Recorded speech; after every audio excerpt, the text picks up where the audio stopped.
दूसरा ज्योतिर्लिंग मल्लिकार्जुन। मल्लिकार्जुन के प्रादुर्भाव का प्रसंग आप लोगों ने सुना ही था, फिर भी सुने। जब महाबली तारक नामक दैत्य को मारने के लिए स्वयं कार्तिकेय भगवान अवतरित हुए,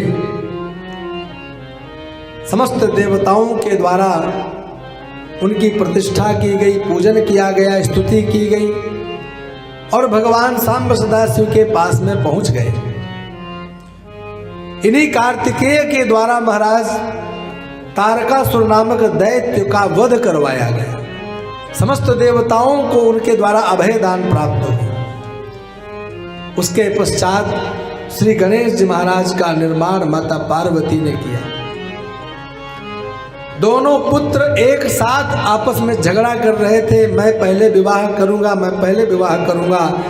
भगवान शिव माता पार्वती के निर्देशानुसार कि जो पृथ्वी की संपूर्ण परिक्रमा करके पहले आ जाएगा उसी का हम पहले विवाह करें।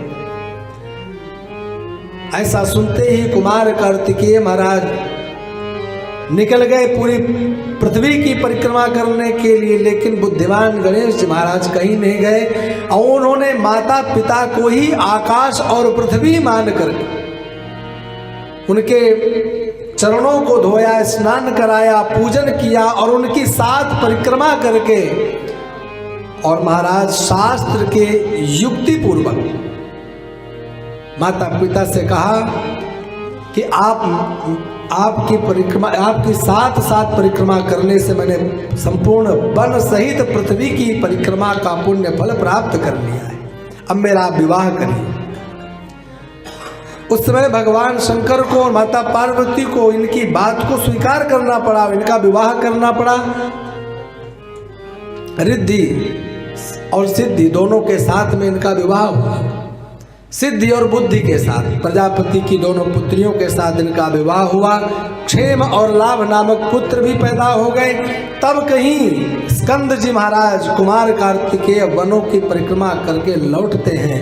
नारद जी महाराज के द्वारा बताया जाता है कि भगवान शंकर एवं माता पार्वती को तो मात्र आपको घर से भगाना था, अरे उन्हें तो गणेश जी का विवाह पहले करना था, तुम विघ्न थे, बाधा थे, इसलिए तुम्हें पहले वनों सहित पृथ्वी की परिक्रमा करने भेज दिया, परंतु जिस हेतु भेजा वह तो हो गया। गणेश का विवाह हो गया, पत्नी आ गई, दो संतानें हो गई, अब तुम्हारा विवाह नहीं होने वाला है। ऐसा वैराग्य हुआ कि स्कंद जी महाराज अपने माता पिता के पास गए ही नहीं और वहीं से महाराज लौट करके चले गए। वहां से दक्षिण भारत की यात्रा करने चले गए। वहां जाकर के जैसे ही वहां से चले गए, माता पिता को मालूम पड़ा, भगवान शिव को मालूम पड़ा। अपने पुत्र का दर्शन करने के लिए अमावस्या में भगवान शिव जाते हैं, पूर्णिमा में भगवती माता पार्वती जाती हैं। उनके दर्शन करने, अपने पुत्र के दर्शन करने जाने पर पुत्र वहां से 12 कोस और दूर चले जाते हैं।